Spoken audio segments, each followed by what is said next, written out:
Okay, next will be Fiore versus Hilliker. Hilliker.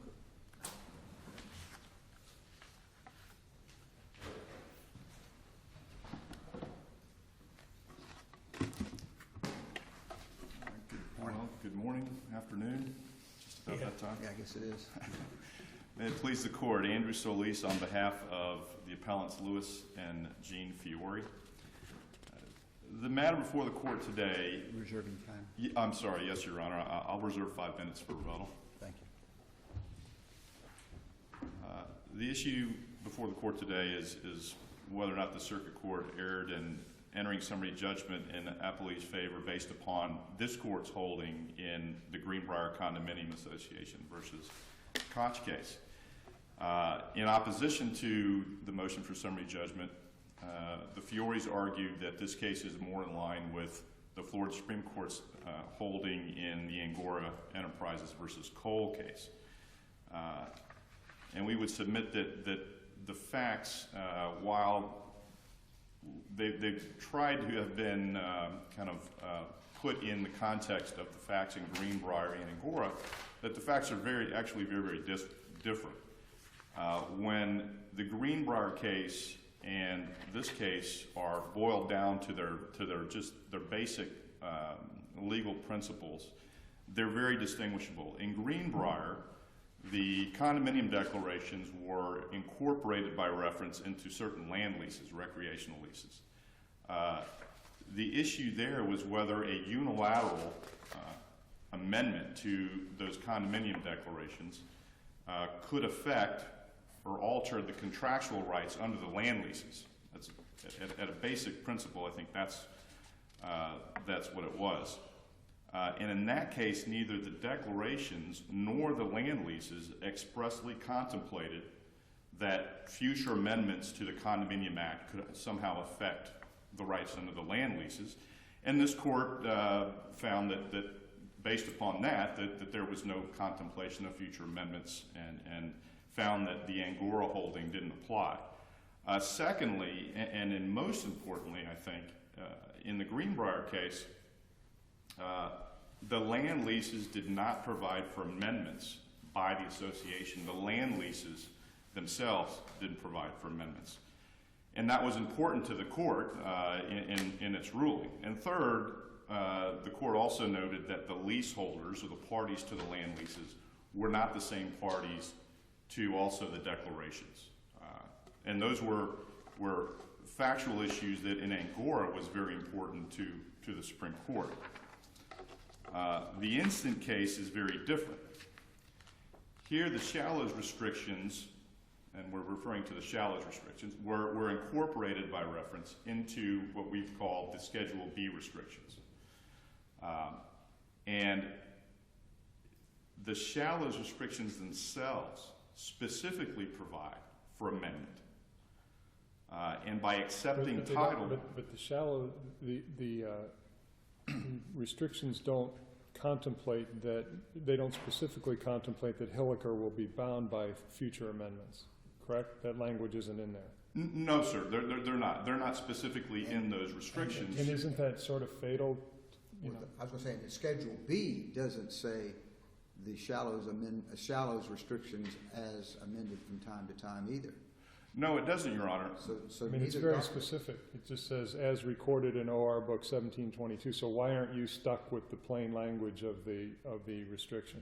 Because at the time that Mr. Hilliker and his predecessor, Dr. Sonn, accepted that deed with Schedule B, the shallows restrictions provided that they could be amended. He accepted title with notice and accepting that the fact that the shallows restrictions could be amended. And that's what makes this case different than Greenbrier. The amendments, the shallows amendment, which actually had been promulgated prior to Hilliker taking his title. Correct. Specifically talks about, or specifically relates to the property described within the shallows subdivision. Correct, Your Honor. Hilliker's property is not described within the property, within the description. That's absolutely correct, Your Honor. However, that was true at the beginning. when Dr. Sonn accepted title to his property subject to those restrictions. But why isn't then that only supportive of the argument that Sonns and Hilliker took with the knowledge that they were abiding by the restrictions as recorded in that date, and those were their restrictions? Because, Your Honor, if you, and looking at the Greenbrier holding and the Angora holding, there was language in the Shallow's restrictions that was accepted by... That they could amend related to property contained within their legal description. Well, Your Honor, the Hilliker's property is not in that legal description. It's not, Your Honor, but Dr. Sonn accepted that his property would be governed by those when he accepted the deed. And Judge Rossman in the prior case ruled that the Schedule B restrictions... And that was still within the first initial 20 years.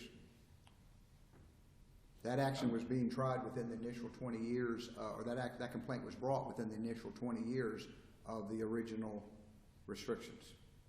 I believe so, Your Honor. 2002. Mm-hmm. And the original restrictions were recorded in 88 or so. When were the descriptions? The Shallow's restrictions. Yes. Were recorded in, I believe 85? 85, yes, 85. Right. So that was still, that 2002 action was within the 20 years. Yes, Your Honor, even though that action really only applied to, and that's why we're here today, it really applied to the restrictions that were in Schedule B that didn't have a 20-year, that provision is in the Shallow's Schedule B that Dr. Sonns took his property subject to says in those restrictions that for 20 years there are certain things you can do and can't do. And that they could be amended, correct. That's true. But the amendment process was limited to that property described within the legal description. Your Honor, I think to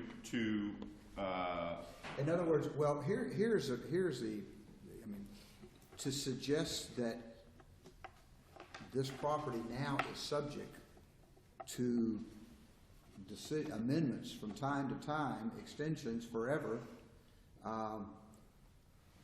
without the property owner having not even being required to give notice or anything to it. He just suddenly his property is going to be restrained ad infinitum by the whims of some third group.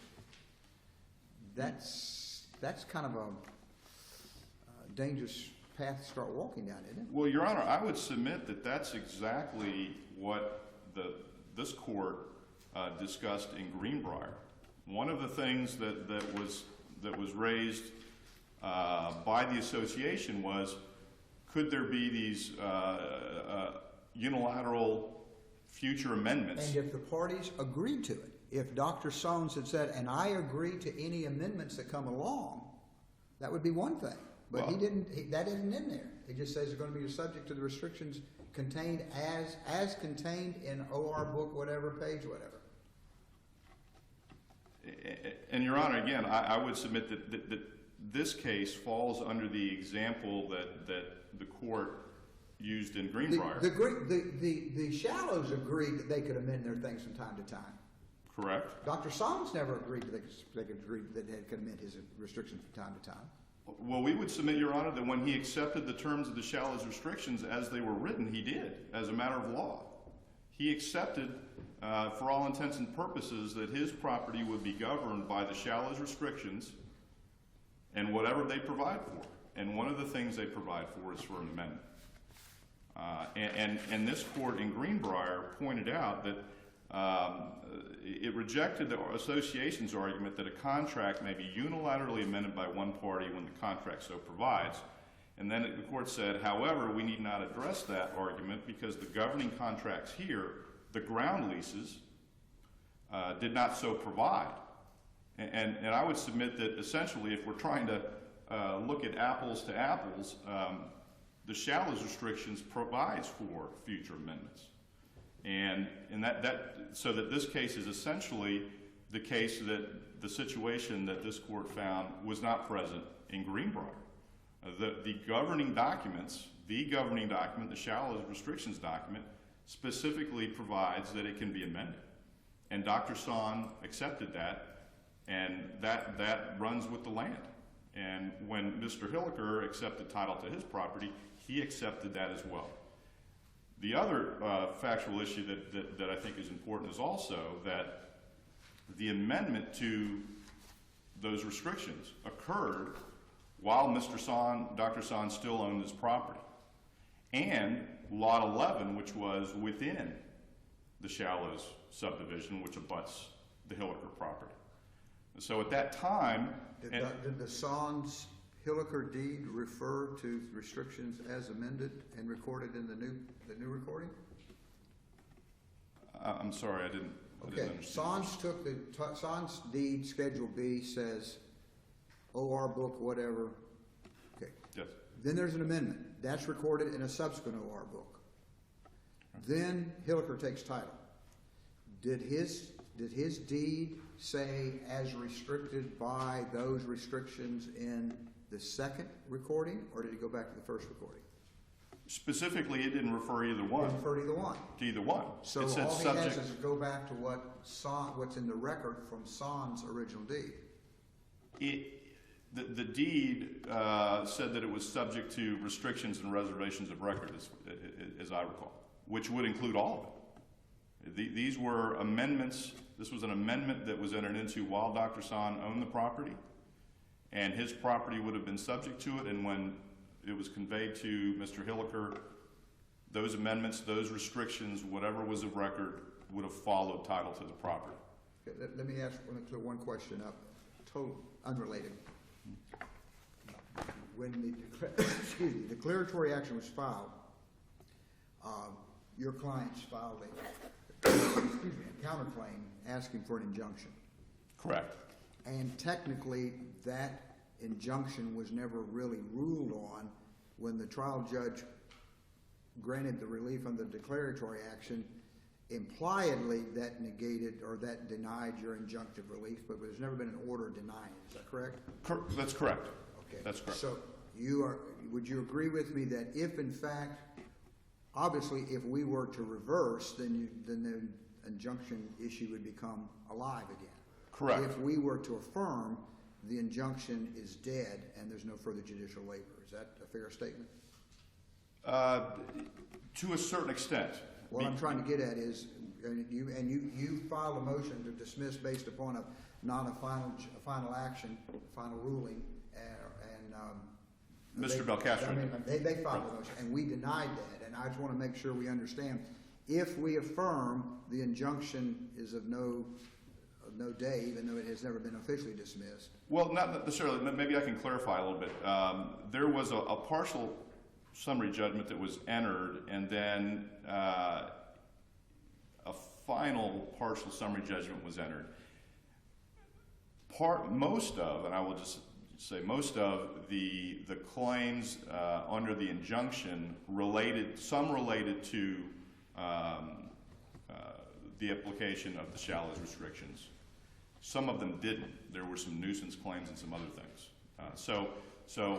So as far as the Shallows restrictions application, the injunction to enforce the restrictions would no longer have any validity or any prospects if we were to affirm. Correct, because if the court affirms, then the ruling stands that the Shallows restrictions expired or are no longer, for whatever reason, no longer applicable to Mr. Hilliker's property. We concede. And then but the remaining portion of your injunctive request would still be alive, and you could do whatever you needed to do. Correct, and actually that was the whatever remained after the summary judgment was dismissed, so that we could bring the issue before the court. Okay. And that was as a result of the motion to dismiss the appeal.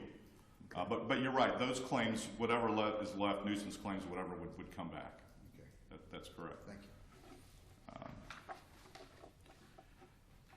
So just getting to the Angora case, in the Angora case, the Florida Supreme Court held that the leasehold rights could be affected by an amendment to the Condominium Act by the legislature.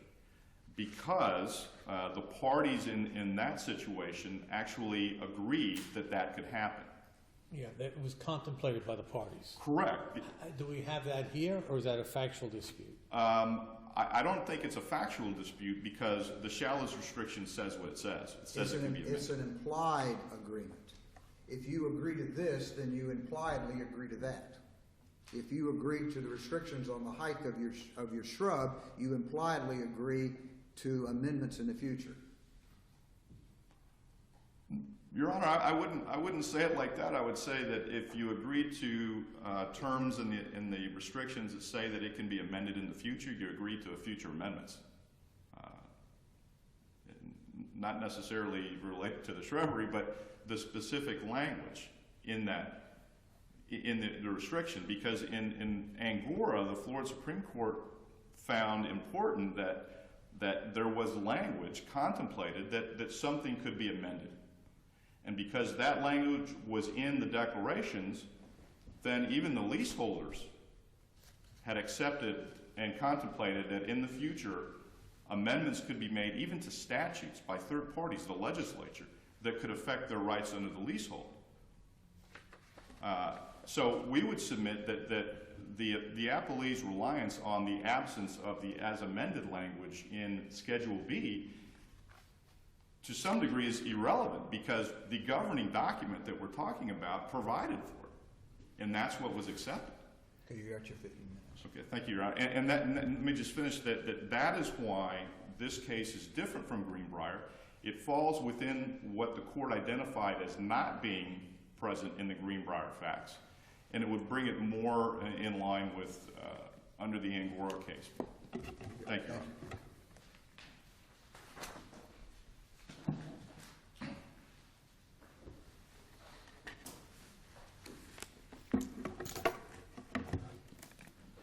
May it please the court, Matthew Belcastro on behalf of the appellee Richard Hilliker. There are just a few matters that I'd like to address relating to the argument that Mr. Solis made. Starting with the Greenbrier case, I think we can liken our facts to the Greenbrier case if we look at the deed restrictions in our case in the same vein as the leases in Greenbrier. In this case, we have deed restrictions that refer to another document. That document is the shallows restrictions. The deed restrictions don't say the shallows restrictions as amended. They just say we refer to. But it does say we agree that our property will be subject to the deed restrictions. Correct. Or to the shallow restrictions.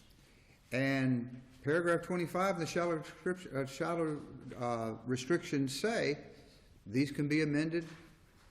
Can be amended. It can be amended, altered, extended, etc.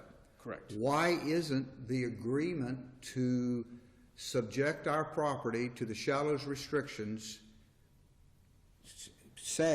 why isn't that same thing saying, and we agree we're subjecting our property to paragraph 25 of the shallows restriction? Why are we saying we submit our property to paragraphs 1 through 24 but not 25? I'm going to give you two reasons.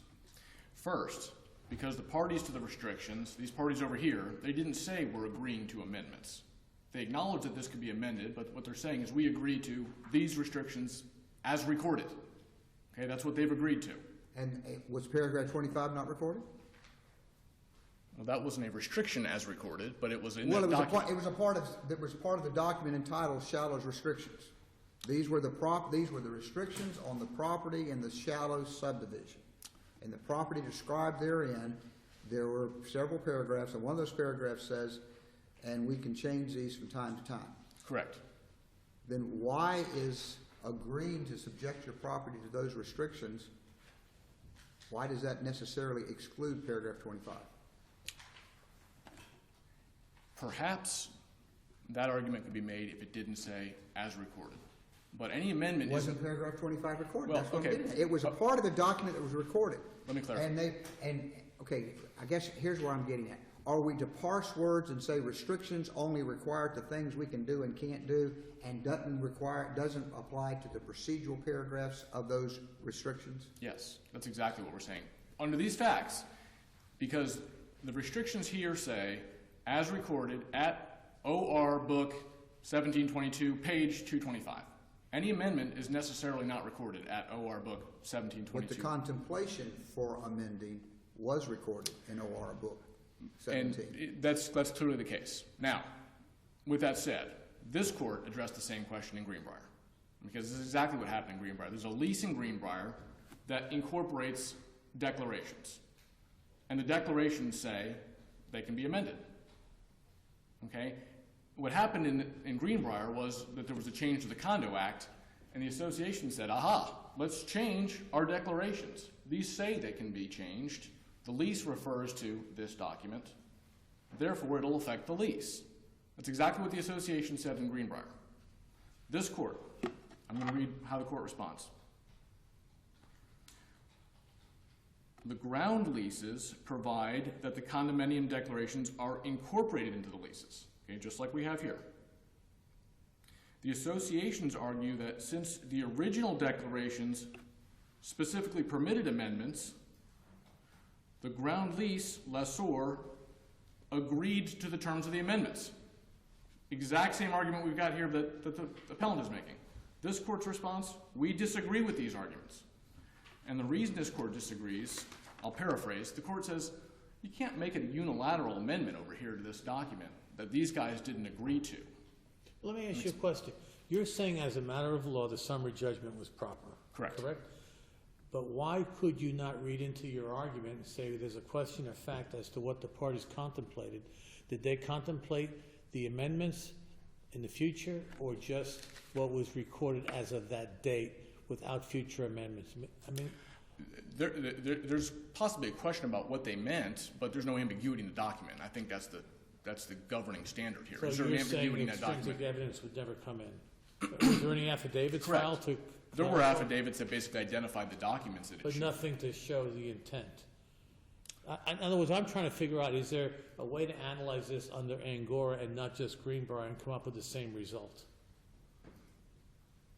Or would it have to go back under an Angora theory and let the parties put evidence as to what was actually contemplated by the original people? This is why Angora is different. In Angora, there was never an amendment to the declarations. Okay? In our case, we have an amendment to the Well, declaration. you obviously would have a due process and notice, I agreed to this. I didn't know they were going to do that.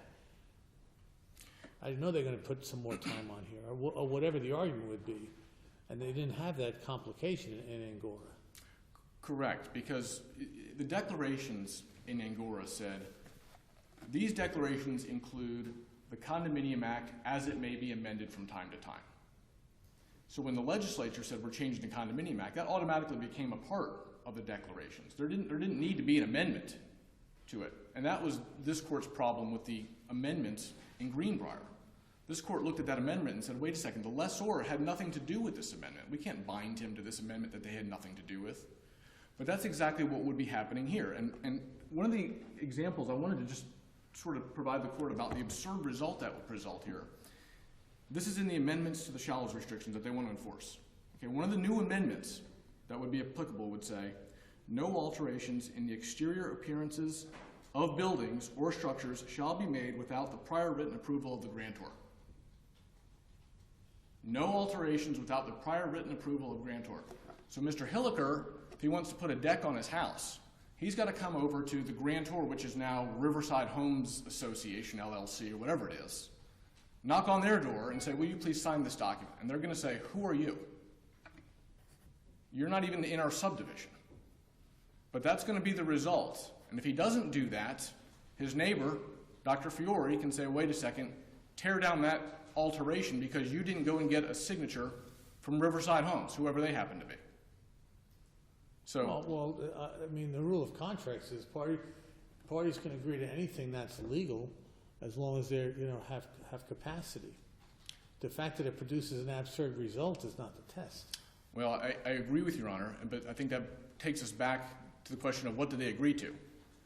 And that's why it's important. What I'm trying to find out. Is there a factual? Yes, they agreed to the restrictions as recorded in an OR book. And there's no question, Judge Davis, I agree with you that it does say that those restrictions can be amended, but by the language of these deed restrictions, they didn't agree to amendments. They agreed to the restrictions as they were recorded, and that's all they agreed to. They didn't agree to put their property within the description, legal description covered by the shallow restrictions. They simply agreed as an outside party to follow the rules that shallow deed restrictions or shallow restrictions require. Yes. Yes. But based on your reading of Greenbrier, that did not necessarily agree to the procedural portions of that document called restrictions, which include the amendment, because Greenbrier said that since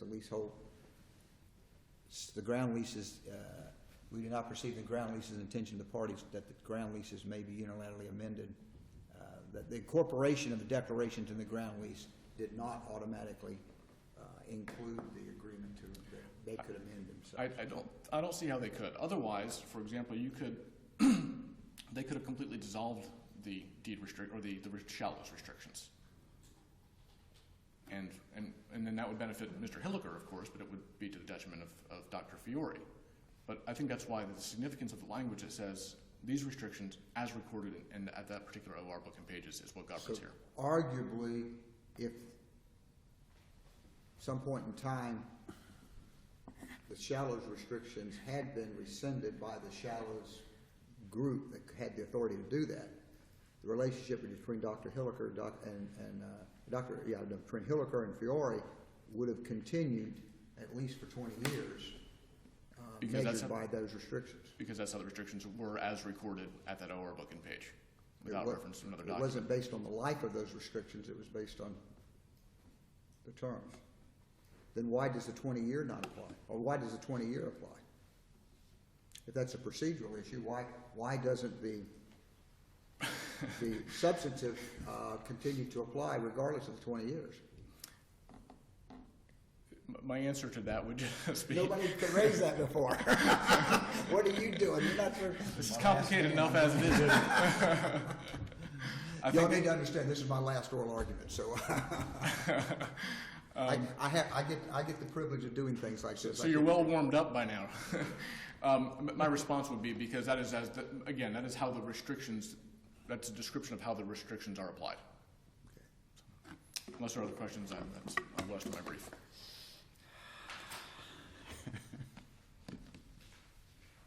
Your Honor, very briefly, primarily, and with regard to Judge Valenti's question, there are questions of fact, and that's one of the things that we've raised as an issue in this appeal, because, as this court said in Greenbrier, and I'll just read it, it says, the association also argued that a contract may be unilaterally amended by one party when the contract so provides. However, we need not address that argument because the governing contracts here, the ground leases, did not so provide. Simply from the incorporation of the declarations into the ground leases, we do not perceive that the ground leases an intention of the parties that the ground leases be unilaterally amended. And we would submit that, one, there is an intention expressed by the language that specifically says they can be amended, but there's also the question of fact is, what was Dr. Sonn's involvement with Mr. Spivey, the original grantor under the shallows restrictions? You'll never know. And we'll never know. Correct, Your Honor. We were prevented from discovering that and raising that in the case because a summary judgment was entered. Spivey's not around. Am I remembering correct? Spivey even available? Spivey is, I believe so. I believe Mr. Spivey is deceased, but Dr. Sonn is still available. And he was one of the parties that was obviously entering into these agreements. And with regard to the question that Judge Davis asked, that's a very interesting issue because, and I would submit that the issue you raised really shows the problem with this case. Because really what Mr. Hilliker is asking the court to do is, even though this paragraph 25 was in the shallows restriction, disregard it. It didn't mean anything, the fact that it was in there. And the flip side of that is, well, if Mr. Belcastro's argument is correct, that it's just as it was recorded on that day, then it would have continued. regardless of the 20-year limitation. So the courts would have to just disregard randomly pieces of a document that the parties agreed to. And we would submit, again, that this case is actually the situation that the court found was not present in Greenbrier, and it puts us squarely under Angora because the documents, the governing document itself provided for it. That was not present in any of those other cases. And we would submit that the summary judgment was entered in error on that basis, and the basis that there are questions of fact. Very good. Thank you. Thank you very much. Thank you both. Interesting situation.